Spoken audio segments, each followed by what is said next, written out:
I'm Dr. Kimberly Vole. I'm one of the curators of this exhibit and a faculty member here at the Center for Digital Media. What you see around you is the evolution of gaming, or at least it's our best take on that.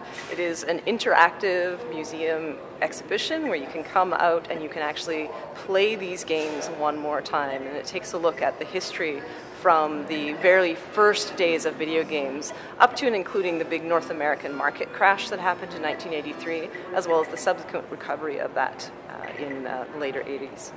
This is very much an interactive exhibit. You know, video games only exist when they're being played, and for these old machines, I think it's a really important part to be able to step back and appreciate this history one more time as viscerally and as it was intended as much as possible. So people are going to be able to come down, they can actually pick up the controllers, they can feel these things one more time, they can play pretty much everything that you see here.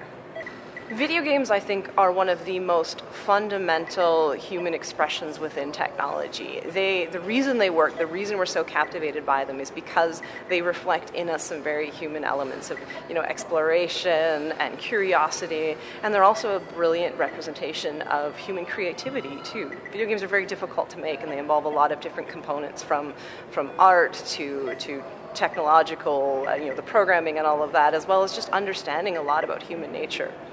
So we start out with a tip of the hat to kind of the 50s when things first started rolling. The 70s we've got a couple pieces from, but also we've got a tip of the hat to the future. So we have a student team here from the Center for Digital Media that has put together a virtual reality recreation of the classic arcade machine Rampage.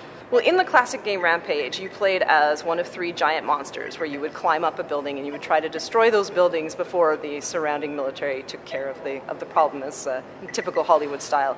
In this game, you are the monster. You literally get inside, you are looking through an Oculus Rift and looking around the world as if you were the monster, and you're swinging your arms and you're destroying the city. So it's a pretty cool modern lens through which we can look at some of these classic titles. I think there's a lot.